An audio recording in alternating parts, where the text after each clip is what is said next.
نحمده ونصلي على رسوله الكريم أما بعد فأعوذ بالله من الشيطان الرجيم بسم الله الرحمن الرحيم رب اشرح لي صدري ويسر لي أمري واحلل عقدة من لساني يفقهوا قولي یا ایہا الذین آمنوا، اے لوگو جو ایمان لائے ہو، اذا قمتم الی الصلاۃ، جب تم کھڑے ہو نماز کی طرف، یعنی نماز کے لیے جب اٹھو تو نماز سے پہلے وضو کر لو۔ پھر وضو کی تھوڑی سی تفصیل بتائی گئی۔ یاد رکھیے کہ نماز کے لیے تازہ وضو بہتر ہے، اگرچہ ضروری نہیں۔ اگر پہلے سے وضو موجود ہو تو اس سے بھی نماز ادا ہو سکتی ہے۔ پھر وضو سے پہلے نیت بھی فرض ہے۔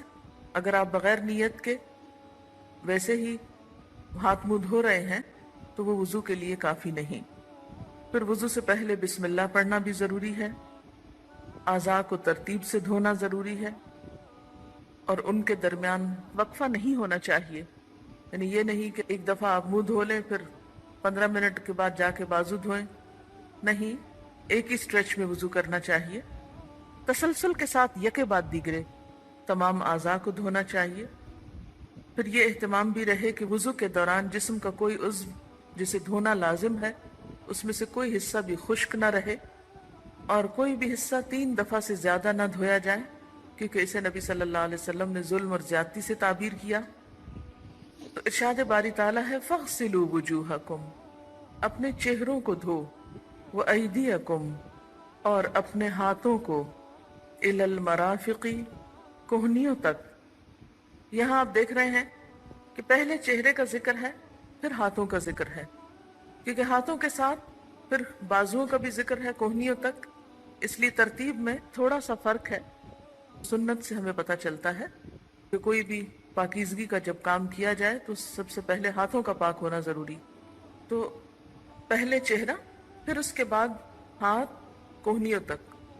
مرافق کا لفظ ہے، مرفق کی جمع ہے، ریف قاف اس کا روٹ ہے، رفق کا معنی ہوتا ہے نرم، سہل۔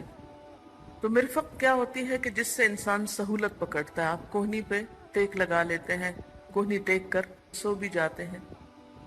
تو مرفق وہ چیز ہوتی ہے جس کے سہارے سے آرام یا فائدہ حاصل کیا جائے۔ یہاں پر جسم کے ظاہری حصے جو دن رات ایکسپوز ہوتے ہیں انہیں خاص طور پر دھونے کا حکم مل رہا ہے۔ یعنی عام طور پر ہمارے ہاتھ اور بازو ننگے ہوتے ہیں، پھر اسی طرح چہرہ ننگا ہوتا ہے، پاؤں ننگے ہوتے ہیں۔ ان حصوں پر میل کچیل اور ڈسٹ زیادہ ہوتی ہے، اس لیے خصوصی طور پر ان کے دھونے کا حکم دیا جا رہا ہے۔ اور اس کے علاوہ سر کا مسح اور سر میں کان بھی شامل ہیں، تو وہ بھی ہمیں سنت سے معلوم ہوتا ہے۔ پہلے میں ان آیات کی ہلکی سی وضاحت کروں گی، پھر میں وضو کا مسنون طریقہ احادیث کی روشنی میں آپ کو بتاؤں گی انشاءاللہ۔ تو فرمایا کہ اپنے چہروں کو دھو لو اور اپنے ہاتھوں کو بھی الی المرافق، کوہنیوں تک، وامسحوا برؤوسکم، اور اپنے سروں کا مسح کرو، وارجلکم، اور اپنے پاؤں کو۔ یہاں پر آپ دیکھ رہے ہیں کہ برؤوسکم ہے اور ارجلکم ہے، بالکل ایسے ہی جیسے ایدیکم ہے، ایدیکم اس پہ زبر ہے، اور ارجلکم بھی اسی کے وزن پر ہے، اس لیے یہاں سے پاؤں کے دھونے کا بھی حکم مل رہا ہے۔ اور خاص طور پر جب آگے کہا گیا الی الکعبین، ٹخنوں تک، تو اس سے مزید تاکید ہو جاتی، کیونکہ اگر مسح کا حکم ہوتا تو ٹخنے کی بات کرنا ضروری نہ تھا۔ اور اپنے پاؤں کو دھو لو ٹخنوں تک، وَإِن كُنتُمْ جُنُبًا، اور اگر تم جنابت کی حالت میں ہو تو صرف وضو کافی نہیں، فَطَّهَّرُوا، تو تم پاک ہو جاؤ، یعنی یہاں پھر اب غسل کی ضرورت ہوگی۔ تو آئیے اب ہم تھوڑا سا دیکھتے ہیں کہ وضو کے بارے میں نبی صلی اللہ علیہ وسلم کی سنت کیا ہے، اور وضو کرنا جو ہے وہ کیوں ضروری ہے۔ اس میں اب آپ اچھی طرح اس کو غور سے سنیے اور اس پہ توجہ بھی رکھیے کہ کوئی کمی بیشی ہے تو اس کو درست کر لیجئے، اس لیے اس کی تذکیر ضروری ہے۔ اور ہم میں سے ہر شخص یہ احادیث سنتے وقت اپنا اپنا جائزہ لے کے کہیں کوئی کمی تو نہیں۔ اچھا یہ دیکھیے کہ ان احادیث کو پڑھانے اور بتانے کا ایک مقصد یہ بھی ہے کہ الحمدللہ اب تک آپ نماز بھی پڑھ رہے ہیں، وضو بھی کر رہے ہیں، لیکن آپ کے پاس دلیل نہیں ہے، قرآن میں پورا طریقہ تو نہیں لکھا ہوا، صرف فرائض لکھے ہوئے۔ میں اصل میں یہ بات چھوٹی سی اس لیے کر رہی ہوں کہ آپ یہ نہ سمجھیں یہ سب باتیں تو ہم کو پتہ ہی ہیں اس لیے اور پھر دوبارہ پڑھنے کا کیا فائدہ۔ ایک ہوتا ہے علم ہونا اور ایک ہوتا ہے یقینی علم۔ علم اور یقینی علم میں فرق ہوتا ہے، اور یہاں آپ کے آنے کا مقصد بھی یہی ہے کہ یقینی علم میں اضافہ ہو تاکہ آپ کے اعمال میں اور پختگی ہو، راسخین ہو جائیں، پورے اعتماد اور یقین کے ساتھ کام کر سکیں، اور اگر کوئی پوچھے تو آپ کو دلیل یاد ہو، اگر یاد نہ بھی ہو تو کم از کم اتنا اعتماد آپ کو اپنی ذات پہ ہو کہ کوئی آپ کو نہ ہلا سکے۔ چلیے، اچھا یہاں تھوڑی سی میں وضو کی تاریخ آپ کو ہلکی سی بتا دیتی ہوں کہ جب نماز فرض ہوئی اسی وقت وضو کا حکم بھی دیا گیا۔ ابتدائے اسلام میں ہر نماز کے لیے وضو کرنا ضروری تھا، لیکن فتح مکہ کے بعد آپ نے وضو کیا اور جرابوں پر مسح کیا، اور ایک وضو سے کئی نمازیں بھی پڑھی۔ یہ دیکھ کر حضرت عمر نے عرض کیا، یا رسول اللہ صلی اللہ علیہ وسلم، آج آپ نے وہ کام کیا ہے جو آج سے پہلے نہیں کرتے تھے، یعنی آپ ہر نماز کے لیے تازہ وضو کرتے، آج آپ نے ایک ہی وضو سے کئی نمازیں پڑھی۔ آپ صلی اللہ علیہ وسلم نے فرمایا، میں نے بھول کر نہیں، قصدن یعنی جان بوجھ کر ایسا کیا ہے۔ یہ مسند احمد کی روایت ہے۔ اور جان بوجھ کر آپ نے ایسا کیوں کیا؟ تاکہ امت کے لیے سہولت ہو جائے۔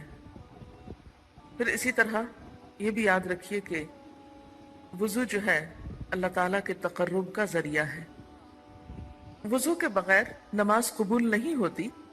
عن ابی ہریرہ رضی اللہ عنہ عن محمد صلی اللہ علیہ وسلم فذکر احادیث منها وقال رسول اللہ صلی اللہ علیہ وسلم لا تقبل صلاة احدکم اذا احدث حتى يتودع، رواہ مسلم۔ حضرت ابو ہریرہ رضی اللہ تعالی عنہ سے روایت ہے، انہوں نے رسول اللہ صلی اللہ علیہ وسلم کی کئی حدیثیں بیان کی، جن میں سے ایک یہ تھی کہ آپ نے فرمایا، اللہ تعالیٰ بے وضو کی نماز قبول نہیں کرتا یہاں تک کہ وہ وضو کر لے۔ اسے مسلم نے روایت کیا ہے۔ وضو کرنے سے پہلے بسم اللہ پڑھنا ضروری ہے۔ نبی صلی اللہ علیہ وسلم نے فرمایا، لا وضوء لمن لم یذکر اسم اللہ علیہ، اس شخص کا وضو نہیں جو بسم اللہ نہ پڑھے، یعنی شروع کرتے ہوئے بسم اللہ کہنا ضروری ہے۔ اب سوال یہ پیدا ہوتا ہے کہ وضو کرنے کا فائدہ کیا ہے؟ یعنی ہم بظاہر تو بسا اوقات ناپاک نظر نہیں آتے، کوئی داغ دھبا نہیں، کوئی گندگی نہیں ہمارے جسم پر، تو پھر ہم وضو کیوں کریں؟ اس کے بارے میں حدیث ہے، حضرت ابو ہریرہ رضی اللہ تعالی عنہ سے روایت ہے کہ رسول اللہ صلی اللہ علیہ وسلم نے فرمایا کہ میرا حوض عدن اور ایلا کے فاصلے سے بھی زیادہ بڑا ہے، یعنی جو آپ کو حوض کوثر نصیب ہوگا اس کی ڈسکرپشن دے رہے ہیں۔ عدن یمن کا ایک علاقہ ہے اور ایلا شاید فلسطین کا ہے، یعنی بہت لمبا، بہت چوڑا اور بہت بڑا ہوگا۔ اس کا پانی برف سے زیادہ سفید اور شہد اور دودھ سے زیادہ میٹھا ہے۔ اس پر رکھے ہوئے برتن تعداد میں آسمان کے تاروں سے بھی زیادہ ہیں۔ قیامت کے روز میں دوسری امت کے لوگوں کو اس طرح اپنے حوض پر آنے سے روکوں گا جس طرح کوئی آدمی دوسرے آدمی کے اونٹوں کو اپنے حوض پہ آنے سے روکتا ہے۔ صحابہ کرام نے عرض کیا، ہے اللہ کے رسول صلی اللہ علیہ وسلم، کیا آپ ہم کو اس روز پہچان لیں گے؟ یعنی اتنی مخلوق ہوگی، اتنا ہجوم ہوگا، تو آپ ہمیں پہچان لیں گے کہ ہم آپ کی امت کے لوگ ہیں؟ اور obviously صحابہ کرام کو تو آپ پہچانتے تھے، لیکن اب آپ کی امت میں سے ہم بھی ہیں، تو ہماری کیا آئیڈینٹی ہوگی وہاں پر؟ آپ نے فرمایا، ہاں، وضو کے باعث تمہارے ہاتھ پاؤں اس قدر روشن اور چمکدار ہوں گے کہ ایسے نشان کسی دوسری امت کے لوگوں کے لیے نہیں ہوں گے۔ یعنی جو اعضاء ہم دن میں کئی بار دھوتے ہیں، قیامت کے دن اس اندھیرے میں یہ چمکنا شروع ہو جائیں گے، اور ان کی چمک کی وجہ سے امت مسلمہ پہچانی جائے گی۔ ایک اور روایت میں آتا ہے کہ جو جتنا چاہے اس چمک کو بڑھا لے۔ تو وضو کا بہت بڑا فائدہ کیا ہے کہ قیامت کے دن یہ ہماری پہچان ہوگا، اور نبی صلی اللہ علیہ وسلم اس کے ذریعے ہمیں پہچانیں گے اور اپنے حوض سے پانی پلائیں گے اور شفاعت کریں گے۔ اور اگر ہاتھ منہ کالے لے کر گئے کبھی وضو ہی نہیں کیا تو پھر کیسے پہچانیں گے آپ؟ اپنی زبان سے جا کے کیا یقین دہانی کرائیں گے؟ پھر اسی طرح وضو کا ایک اور فائدہ یہ ہے کہ جو شخص وضو کرتا ہے، آپ نے فرمایا من تودع فاحسن الوضوء ثم قام الى الصلاة خرجت من ذنوبه سمعه وبصره ويداه ورجليه۔ اس کا معنی کیا ہے؟ جس نے وضو کیا اور بہت اچھی طرح وضو کیا، پھر نماز کے لیے کھڑا ہوا، اس کے گناہ اس سے نکل جائیں گے، اس کے کانوں سے، اس کی آنکھوں سے، اس کے ہاتھوں سے اور اس کے پاؤں سے۔ یعنی اگر کوئی شخص وضو کرتا ہے تو اس سے اس کے جسم کے گناہ دھل جاتے ہیں۔ پھر اسی طرح آپ صلی اللہ علیہ وسلم نے فرمایا کہ اگر کوئی شخص مکمل وضو کر کے یہ دعا پڑھے، کون سی دعا؟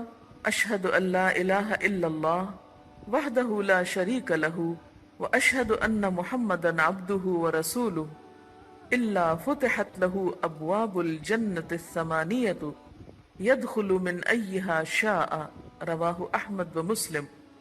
اگر کوئی شخص مکمل وضو کر کے یہ دعا پڑھے، یہ جو ابھی میں نے پڑھی ہے اشہد ان لا الہ الا اللہ سے، ترجمہ ہے اس کا کہ میں گواہی دیتا ہوں کہ اللہ کے سوا کوئی الہ نہیں، وہ ایک ہے، اس کا کوئی شریک نہیں۔ میں گواہی دیتا ہوں کہ محمد صلی اللہ علیہ وسلم اللہ کے بندے ہیں اور اس کے رسول ہیں، تو اس کے لیے جنت کے 8 دروازے کھول دیے جاتے ہیں کہ جس سے چاہے داخل ہو جائے۔ یعنی اچھی طرح وضو کر کے دعا پڑھنے کا یہ فائدہ ہے۔ یاد رکھیے کہ وضو کے بیچ میں دعائیں نہیں ہیں، بلکہ مسنون دعا وضو کے آخر ہی کی ہے۔ اسی طرح ایک اور دعا بھی ہے، اللہم اجعلنی من التوابین واجعلنی من المتطہرین، اللہ مجھے بہت توبہ کرنے والا بنا دے اور پاک صاف لوگوں میں سے بنا دے۔ اس کا ترجمہ یہ ہے۔ اب آپ دیکھیں کہ کیا کچھ فائدے ہیں۔ نمبر 1 یہ کہ قیامت کے دن انسان کی پہچان ہوگی۔ نمبر 2 یہ کہ دنیا میں انسان کے گناہ ساتھ کے ساتھ دھلتے چلے جاتے ہیں۔ نمبر 3 یہ کہ اس شخص کے لیے جو وضو کے بعد یہ دعا بھی پڑھے تو جنت کے دروازے کھل جاتے ہیں۔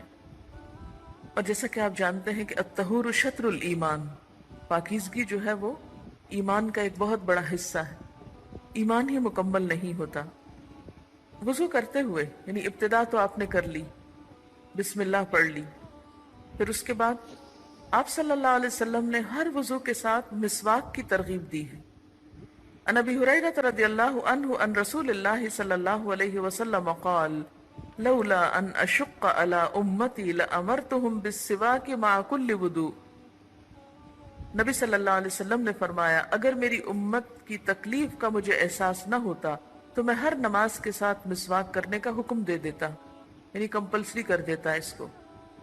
لیکن اگر کوئی شخص والنٹریلی خود کرتا ہے خوشی سے تو آپ نے فرمایا السواک مطہرۃ للفم مرضاۃ للرب، مسواک منہ کی پاکیزگی اور رب تعالیٰ کی خوشنودی کا سبب ہے۔ پھر اسی طرح اگر روزہ نہ ہو تو وضو کرتے وقت ناک میں اچھی طرح پانی چڑھانا چاہیے، اور ہاتھ پاؤں کی انگلیوں اور داڑھی کا خلال کرنا مسنون ہے۔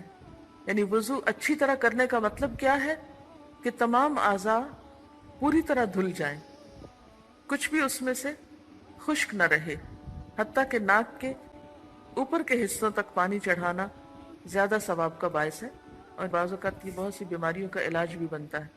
اور اسی طرح ہاتھ اور پاؤں کی انگلیوں میں خلال، ہاتھ کا خلال تو اس طرح ہوتا ہے ایک ہاتھ دوسرے ہاتھ میں ڈال دیتے ہیں، اور اس کا بھی مقصد یہ کہ اگر کوئی چیز اٹک گئی ہے یا خشک رہ گئی ہے یا جمی رہ گئی ہے اور سامنے نظر نہیں آئی تو وہ بھی دھل جائے۔ اور اسی طرح اگر کوئی انگوٹھی وغیرہ پہنی تو اس کو ہلانا یہ بھی مسنون ہے۔ اسی طرح پاؤں کی انگلیوں کو بھی خلال کرنا، اور پاؤں کا خلال ہاتھوں سے مختلف ہوتا ہے۔ نبی صلی اللہ علیہ وسلم نے فرمایا وضو اچھی طرح کرو، ہاتھ پاؤں کی انگلیوں میں خلال کرو، اور اگر روزہ نہ ہو تو ناک میں پانی اچھی طرح چڑھاؤ۔ حضرت عثمان رضی اللہ تعالیٰ عنہ کی روایت ہے کہ نبی صلی اللہ علیہ وسلم وضو کرتے ہوئے داڑھی کا خلال کرتے تھے۔ خلال کیا ہوتا ہے؟ خلال خلل سے ہے، یعنی اپنی انگلیوں کو اس کے اندر پھیرنا، یعنی جیسے بالوں میں انگلی پھیرتے ہیں ایسے۔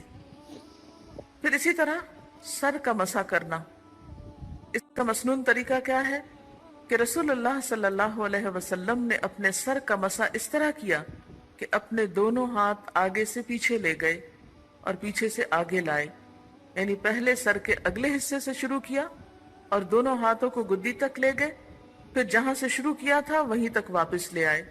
اسے بخاری نے روایت کیا ہے۔ سر کے ساتھ کانوں کا مسح بھی ضروری ہے۔ حضرت عبداللہ بن عباس وضو کا طریقہ بتاتے ہوئے فرماتے ہیں کہ رسول اللہ صلی اللہ علیہ وسلم نے اپنے سر کا مسح کیا اور اپنی شہادت کی دونوں انگلیوں سے دونوں کانوں کے اندر اور اپنے دونوں انگوٹھوں سے دونوں کانوں کے باہر کے حصے کا مسح کیا۔ اسی طرح پگڑی پر بھی مسح کیا جا سکتا ہے، لیکن سکارف پر مسح کی کوئی دلیل نہیں ہے یا دوپٹے پر۔ حضرت مغیرہ بن شعبہ سے روایت ہے کہ نبی صلی اللہ علیہ وسلم نے وضو کرتے ہوئے پیشانی کے بالوں، پگڑی اور موزوں پر مسح کیا۔ پھر اسی طرح وضو کر کے پہنے ہوئے جوتوں اور موزوں اور جرابوں سب پر مسح ہو سکتا ہے۔ وضو کے اعضاء میں سے کوئی حصہ خشک نہیں رہنا چاہیے۔ حضرت انس فرماتے ہیں کہ نبی صلی اللہ علیہ وسلم نے ایک آدمی کو دیکھا جس کے پاؤں میں وضو کرنے کے بعد ناخن جتنی جگہ خشک تھی، یعنی بہت تھوڑی سی۔ نبی صلی اللہ علیہ وسلم نے اسے حکم دیا کہ واپس جا کر اچھی طرح وضو کرو۔ حضرت ابو ہریرہ سے روایت ہے کہ نبی صلی اللہ علیہ وسلم نے ایک آدمی کو دیکھا جس نے ایڑی نہیں دھوئی تھی، یعنی اوپر سے پانی ڈال لیا تو پیچھے سے ایڑیاں خشک تھیں۔ آپ صلی اللہ علیہ وسلم نے فرمایا وَيْلٌ لِّلْأَعْقَابِ مِنَ النَّارِ، خشک ایڑیوں کے لیے آگ کا عذاب ہے۔ یعنی وضو کی جو سستی ہے یہ معمولی سستی نہیں ہے۔ پھر اسی طرح وضو کے بعد پانی خشک کرنا یا تولیے کا استعمال کرنا یا نہ کرنا دونوں طرح درست ہے۔ حضرت عائشہ فرماتی ہیں کہ رسول اللہ صلی اللہ علیہ وسلم کے لیے ایک کپڑا تھا جس سے آپ وضو کے بعد بدن پونچھتے تھے، اور خصوصی طور پر سردی کے موسم میں اگر جذب کر لیا جائے پانی تو زیادہ بہتر ہے، ورنہ تو حکم یہ ہے کہ جتنے قطرے جب تک ٹپکتے ہیں اتنے گناہ جھڑتے چلے جاتے ہیں۔ حضرت میمونہ رضی اللہ تعالیٰ عنہا نبی صلی اللہ علیہ وسلم کے غسل جنابت کا طریقہ بیان کرتے ہوئے فرماتی ہیں کہ آپ نے غسل کے بعد اپنے دونوں پاؤں پھر دھوئے، یعنی آخر میں۔ اس کے بعد میں نے آپ کو تولیہ دیا تو آپ نے واپس کر دیا، یعنی ایک اور موقع پر تولیہ استعمال نہیں کیا۔ تو اس سے کیا پتہ چلتا ہے کہ دونوں طریقے درست ہیں۔ بعض اوقات ایسا تھا بہت گرمی ہوتی ہے، انسان نہاتا ہے تو سوچتا ہے کہ کپڑے بھی تھوڑے ٹھنڈے ہو جائیں تو بہتر ہے۔ حضرت عبداللہ بن عباس سے روایت ہے کہ نبی صلی اللہ علیہ وسلم نے وضو کرتے ہوئے ایک ایک مرتبہ بھی آزاد ہوئے، یعنی اس سے پتہ چلتا ہے اگر پانی کم ہو تو ایک مرتبہ بھی سارے اعضاء کو دھونا کافی ہے۔ اور ویسے مسنون طریقہ کیا ہے کہ 3 بار دھویا جائے۔ ایک اور روایت میں حضرت عبداللہ بن زید سے ہے کہ نبی صلی اللہ علیہ وسلم نے وضو کیا اور 2 مرتبہ آزاد ہوئے، یعنی اگر پانی اتنا ہے کہ 3 دفعہ نہیں دھو سکتے تو ایک کی بجائے 2 دفعہ بھی دھو سکتے ہیں۔ حضرت عبداللہ بن عمرو بن العاص روایت کرتے ہیں کہ ایک دیہاتی نے نبی صلی اللہ علیہ وسلم سے وضو کا طریقہ دریافت کیا، یعنی ایک بدو آیا اور اس نے پوچھا وضو کیسے کرتے ہیں، تو آپ نے اسے 3 بار وضو کے آزاد دھو کر دکھائے اور فرمایا وضو کا طریقہ یہ ہے، جس نے اس سے زیادہ مرتبہ دھویا اس نے برا کیا، زیادتی کی اور ظلم کیا۔ تو یہ بات یاد رکھیے کہ وضو کی نیت سے 3 دفعہ سے زیادہ نہ دھوئے، اس سے وہ وسواس اور جو وہم ہے وہ بھی کنٹرول ہوتا ہے، جو ایک نفسیاتی بیماری بعض اوقات لوگوں کی بن جاتی ہے کہ وہ دھوتے چلے جاتے ہیں اور پانی بہاتے چلے جاتے ہیں اور پھر بھی ان کی تسلی نہیں ہوتی، وہ سمجھتے ہیں کہ ابھی تک ناپاک ہے اور کوئی حصہ خشک نہ رہ گیا ہو۔ اس میں یہ کہ ایک دفعہ میں اگر رہ گیا تو دوسری دفعہ میں ہو جائے گا، دوسری دفعہ میں نہیں تو تیسری دفعہ میں، لیکن ایک اس سے زیادہ کی اجازت ہی نہیں ہے۔ بعض لوگ آپ سے بھی ہو سکتا مسئلہ پوچھیں کہ میں کئی دفعہ دھوتی ہوں اپنے اعضاء کو، تو ان کو بتائیے کہ نبی صلی اللہ علیہ وسلم نے اس سے منع فرمایا اور آپ بھی 3 دفعہ کے آگے مت دھوئیں، چاہے دل کی تسلی نہ ہو، کیونکہ اس کا علاج ہی یہی بتایا گیا کہ اس سے زیادہ دھویا نہ جائے۔ وہاں روک لیں اپنے آپ کو تو پھر آہستہ آہستہ عادت ٹوٹ جائے گی۔ وضو کرنے کے بعد بے مقصد یا فضول باتیں نہیں کرنا چاہیے۔